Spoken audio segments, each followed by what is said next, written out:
Hello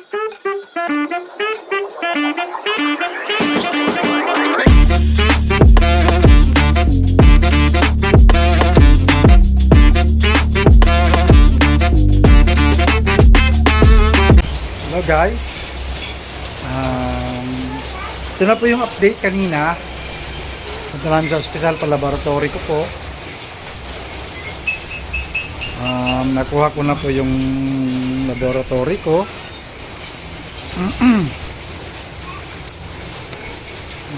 Papasalamat ako sa Panginoon kasi kahit paano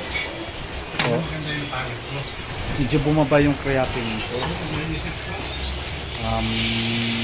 Tiis lang talaga sa pagkain. Ito po yung dati kong ito po yung sinundan ko ngayon. Ito po yung una, yung wait lang po, yung resulta, yung laboratory ko. Yan, creatinine ko po dyan, ayan, up 600 creatinine ko, 601 resulta. Yan po siya. Ano po itong pizza na to? July 31. Ayan yan yung ano ko, 31, 2023. Ayan po yung creatinine ko, 601. Yan o. Uric acid ko 298. Nasa normal naman. Ayan, wala naman problema. Ngayon po yung kinuha ko po yung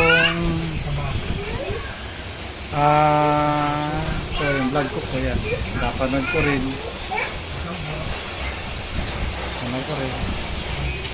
Nakuha ko na po yung ano ko kanina alas 6. Hindi na ako nakapag video, umuulan kasi. Hanggang ngayon umuulan pa siya.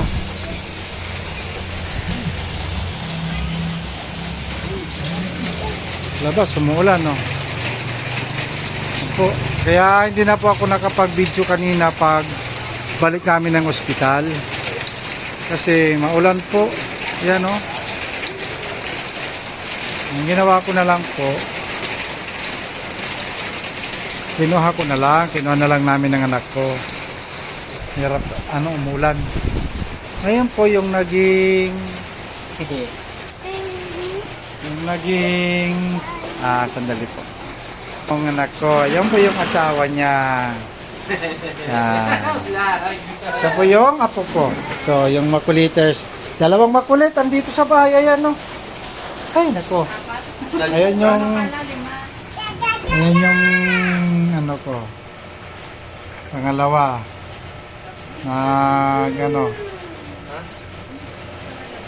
Computer. Ngayon po, hindi ko na-vlog kanina yung pagkain ko. Ito yung kanina yung ulam ko eh. Tilapia pa rin eh. Kaya lang yung kanila, masarap pa yan, no? Naiingit ako. Ako yung hindi ma-beauty yung ginagawa nila sa akin eh. Yung nila sa akin. Sila tinitignan ko, nasasarapan na lang din ako. Papakain na ako na madami. Kahit pa paano. Ito nga pala yung ko. Resulta ngayon. Medyo natuwa ko. Talagang sunod ka lang talaga. Kailangan sunod ka sa... Ang sabi sa akin ng doktor ko. Pwede ako kumain.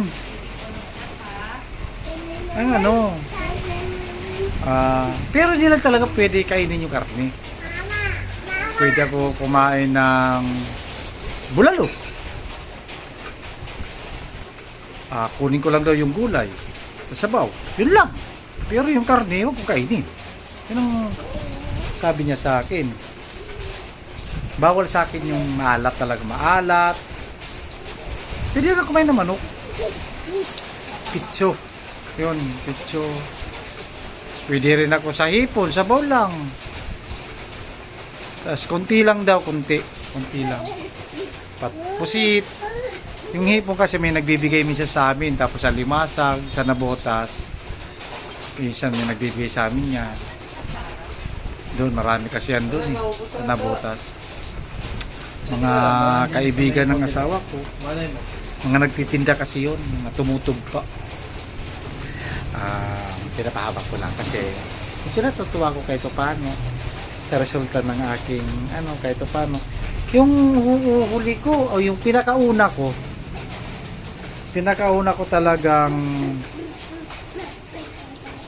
na-admit ako, nakita sa akin creatinine ko noon 451 point, hindi ko na alam yung point noon, 0.8 ba yun, mga ganon. Tapos sa admit ako doon sa ospital na pinuntahan namin kanina, yun yung medyo may kamahalan talaga, private daw yun.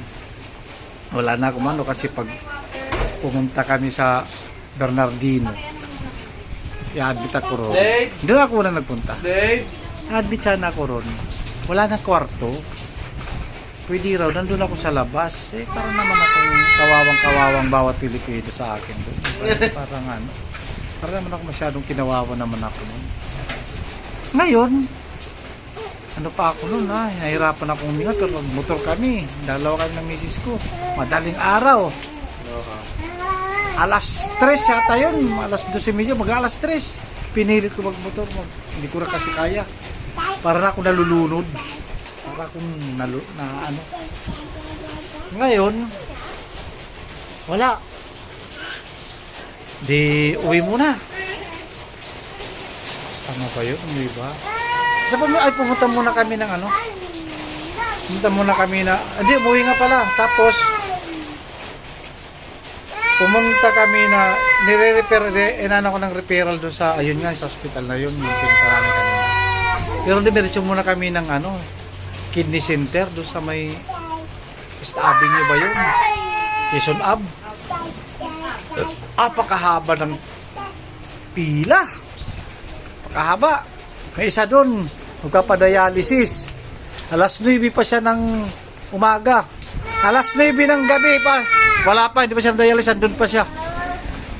Pagka sabi sa amin na pakatagal daw, hindi na. Umuwi na kami, bumalik kami doon sa ospital. Kinabukasan, doon ako sa ospital ng Yun na yung pinuntahan namin kanina sa Nubajen.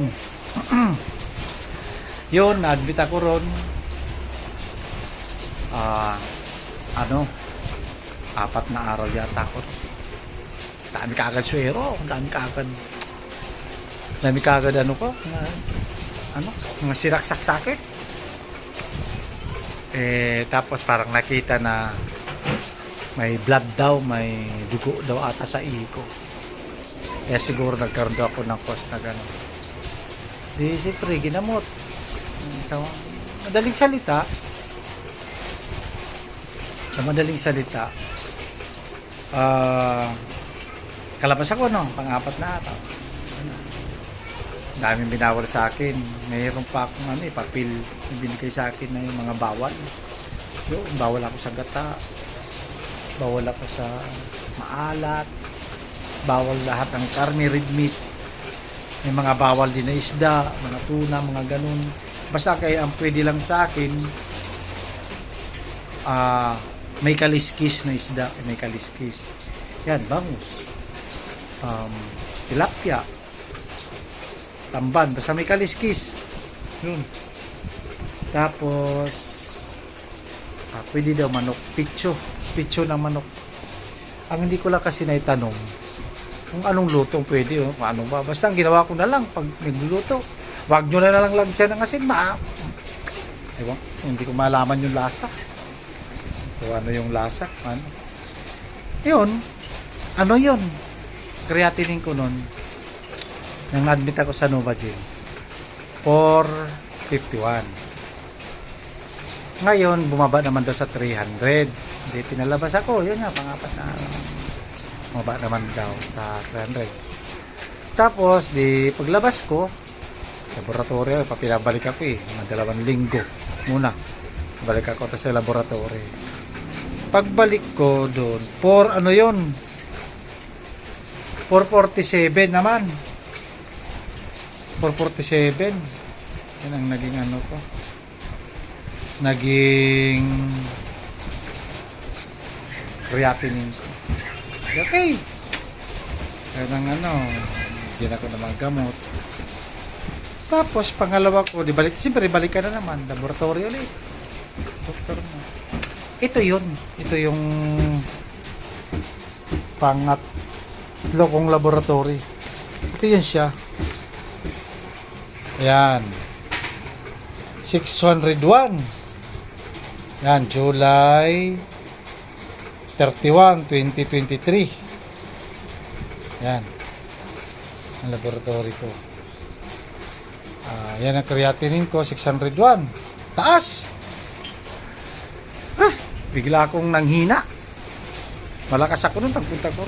Bigla akong nanghina. Bigla akong nawala. Ewan ko kung anong nangyari sa akin. Basta bigla na lang akong lahat na, no? Nawala na ako ng parang nawala na ako ng amor. Ng amor sa ano na. Sabi ko wala yata akong ano. Hindi ko na alam. Ngayon,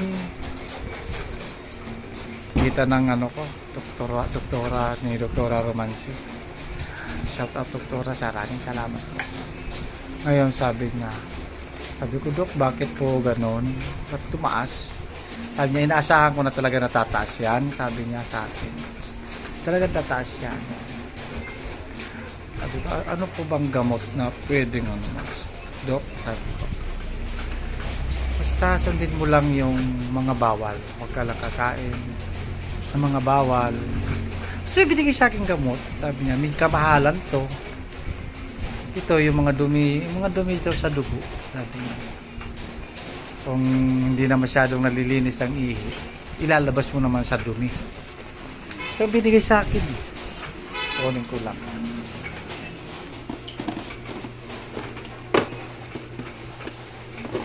Ito siya. Yan yung binigay sa akin. Ininom ko to para buhangin.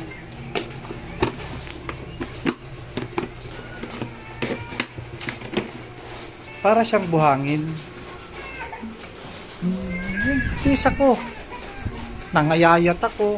Tumayat ako talaga. Tis ako sa ano. Ngayon, itong ngayong resulta ko sa creatinine, bumaba. Kahit pa paano bumaba siya. Ito na yung kanina, kinuha ko lang kanina lang. Ito na siya.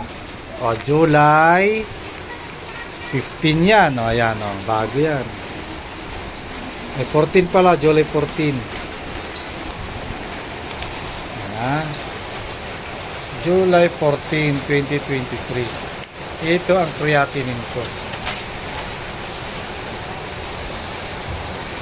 418.2. Yan, di ba? Yan.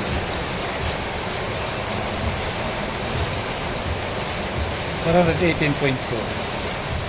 Creatinine. Yan siya. Ito naman, ito yung July, yan yung sinundan. Ito yung ano, yung una ko. Yan. Creatinine. 601, di ba? Ito ngayon, ito na yung bago. Ngayon na napakuha ko yan. 418.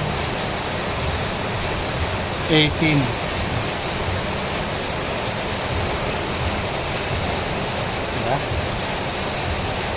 7.25. Ano yan? Sodium sa potassium ko 3.37. Yan na. Okay. Natuwa ako kasi paano bumaba. Medyo gumaan yung loob ko. Novagin niya. Novagin. Ito paano gumaan yung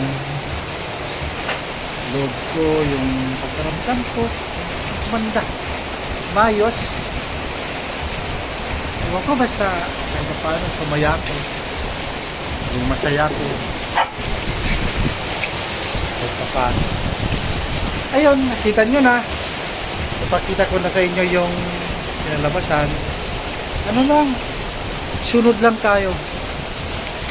Hili ko lang kainin talaga, talbos, ampalaya. Yun, gulay. Sundin nyo rin yung mga payo ng doktor.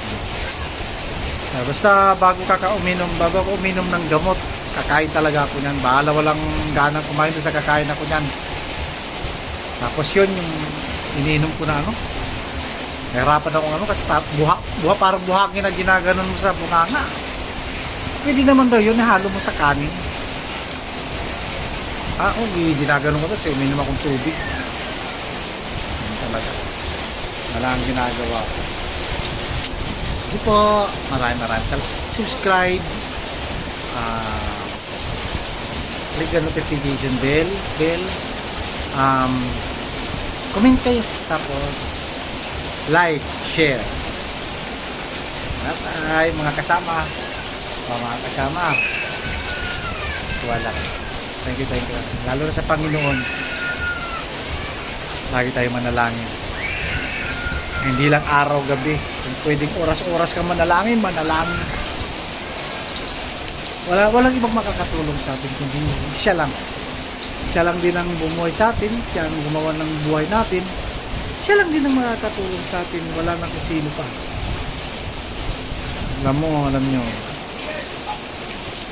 Dati, masyado akong sa Panginoon. Masyadong pasaway. Lahat. Pasaway. Ngayon, ito na tayo. Kung hindi tayo pinapaalalahanan, hindi talaga tayo o di natin siya naaalala. Naaalala lang natin siya pag may hinihingi. Yung mga pangangailangan. Pero pag ganyan na, halos hindi mo nga maalala. Ang dami akong mali. Dami akong nagawang hindi maganda sa kanya. Pero pinagsisiyan ko yun. Yun. Gumawa na lang tayo ng mabuti. Lagi manalangin sa kanya. Salamat Panginoon. Maraming salamat. Thank you Lord. Bye-bye po. Maraming salamat. Thank you. Palain po kayo lahat. Lahat ng mga nanonood, lahat ng nag-subscribe, lahat ng palain po kayo. Maging maganda, matiwasay ang inyong pamumuhay. Palain po kayo ng Panginoon. Jesus name. Amen. Love you.